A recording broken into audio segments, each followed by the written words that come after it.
لا إله إلا الله محمد رسول الله لا إله إلا الله محمد رسول الله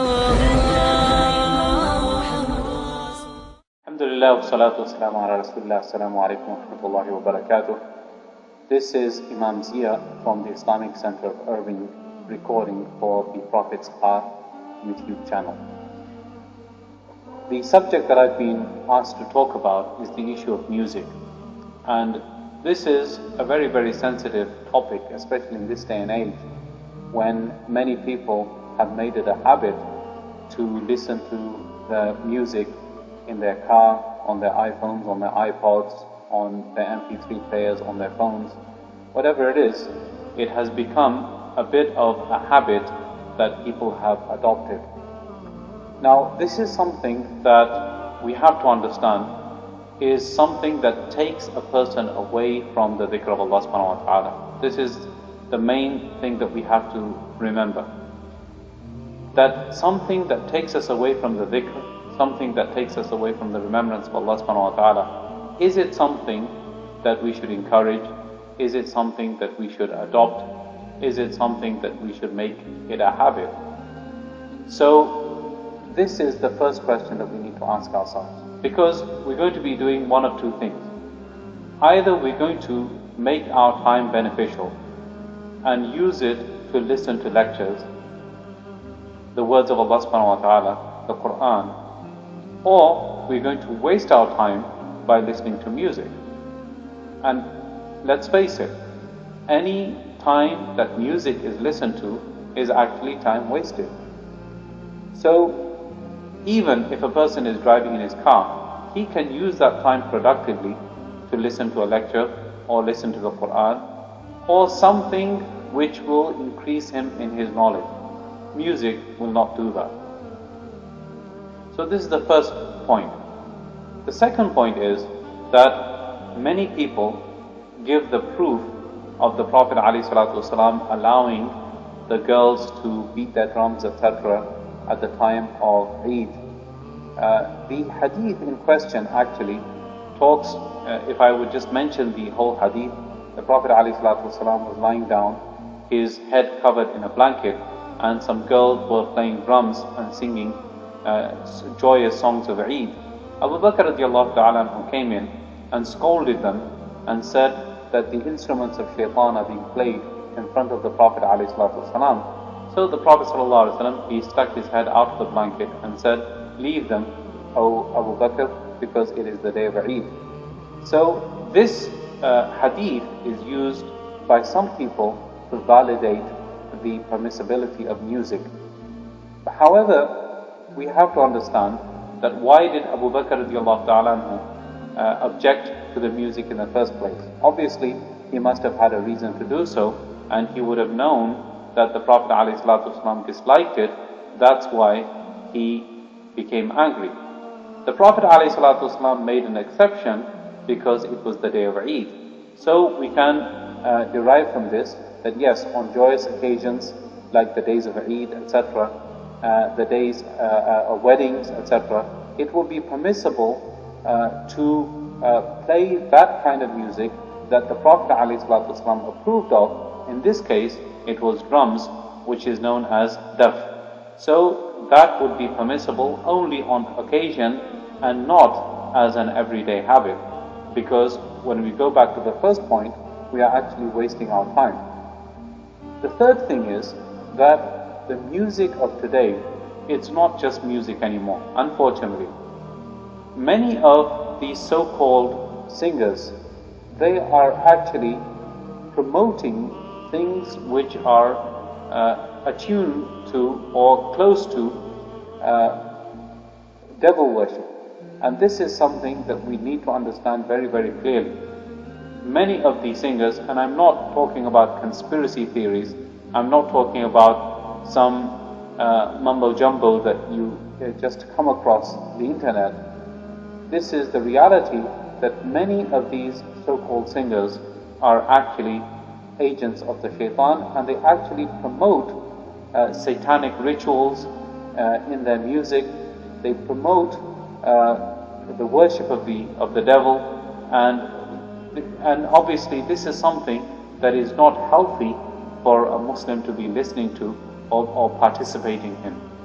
And if I tell you a story which happened in our locality, you will be quite shocked and you will be amazed that how this music can affect a person negatively.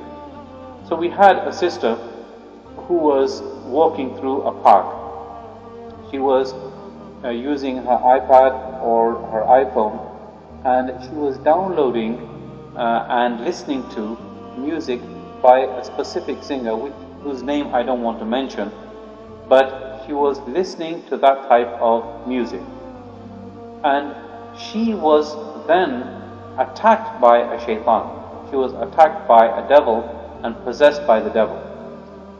When she came and complained about what had happened to her and the ill effects that she was having because of this possession, the Shaykh that actually treated her through the ruqya and the Quranic recitation started talking to this jinn, and this jinn said that this girl was walking through the park listening to this particular musician who is a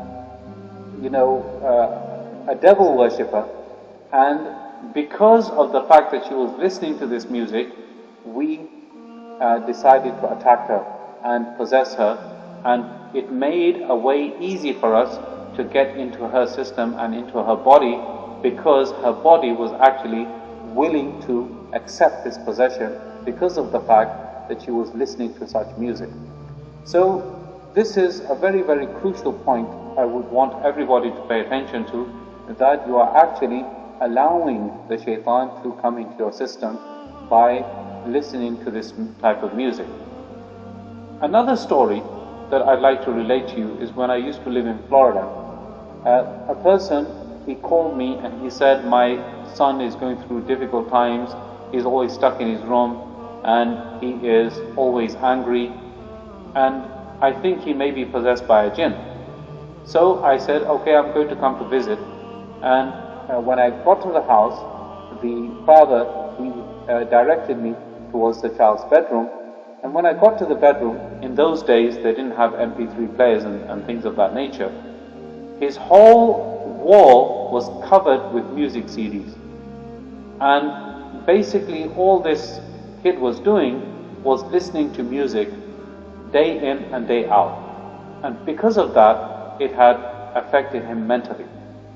So his father thought that he was possessed by a jinn. I said very, very clearly, look, all this music that he's listening to, it's garbage, it's affecting his mind, and you need to have him stop listening to it. The next point, that the music of nowadays, especially the hip-hop, the rap music, it is a very angry type of music. It uses curse words. It uses words which you would be ashamed of repeating in front of your parent, in front of the imam.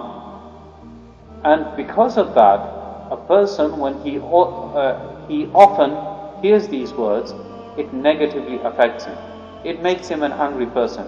Internally, he uses those words again and again. It becomes part of his system. It becomes natural for him that when something of a calamity happens to him, or a difficulty happens to him, instead of using the word astaghfirullah or subhanallah or alhamdulillah or praising Allah subhanahu wa ta'ala, instead he will use the F word, and this will become a natural tendency, and he will not even think about it. And in addition to that, the ill effect of this type of music, it will make a person angry and frustrated all the time. And this is actually the root cause of many kids who are disobedient to their parents and who do not listen to their parents. The very reason for it is that they are listening to this music. So if your child is not paying attention to you, if your child is displaying hostility towards you, then you need to pay attention to what kind of music he's listening to, because that music is affecting him, and he or she is becoming an angry person because of it. And trust me, all you need to do, and I use this as an experiment, go to any YouTube channel and or any website where you can watch music, and just look up the hip hop and rap and things of that nature, and you will find these kind of lyrics that you would be ashamed to repeat in front of somebody that you respect. And then on top of that, the lifestyle that is portrayed in these music videos is the lifestyle of a person who's driving around in flashy cars, in convertibles, and all dollar notes all spread around on his bed. It's basically belittling the life that Allah subhanahu wa ta'ala has given you and being ungrateful for the blessings that Allah has given you.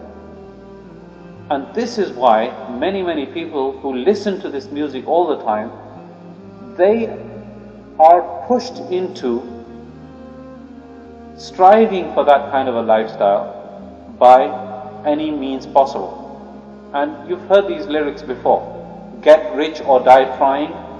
Okay, you know who the singer is. I don't need to repeat that for you. But there's an album which is called Get Rich or Die Trying. What does that mean? That means that a person is trying to get rich using any means possible, whether it means robbing a convenience store, whether it means robbing a bank, whether it means mugging an old lady in the street, or selling drugs. A person is using any means possible to become rich. And this is the theme that is pushed in these music videos. This is a very dangerous situation to be in, and it makes a person ungrateful for the blessings that Allah subhanahu wa ta'ala has blessed him with.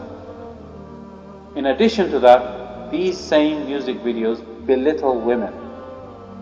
The H word is used to describe our sisters. Our sisters in faith, our sisters in humanity are being degraded using these music videos and by these people that many of us look up to and strive to emulate and copy. So all in all, the summary of what I'm trying to say is, I'm not going to throw around Quranic verses and hadith.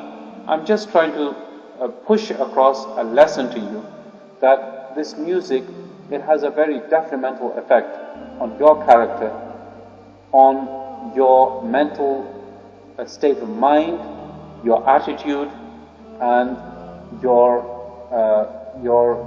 appreciation for life, and it will make you depressed and sad, and it will make you a person who is devoid from the dhikr of Allah subhanahu wa ta'ala. This is basically, and I'll just finish off with one Quranic verse, that Allah subhanahu wa ta'ala, He describes that a person, man a'rada an dhikri fa inna lahu ma'ishatan dhanka, that the person who turns away from the remembrance of Allah subhanahu wa ta'ala, Allah subhanahu wa ta'ala says that he will get a very tight life.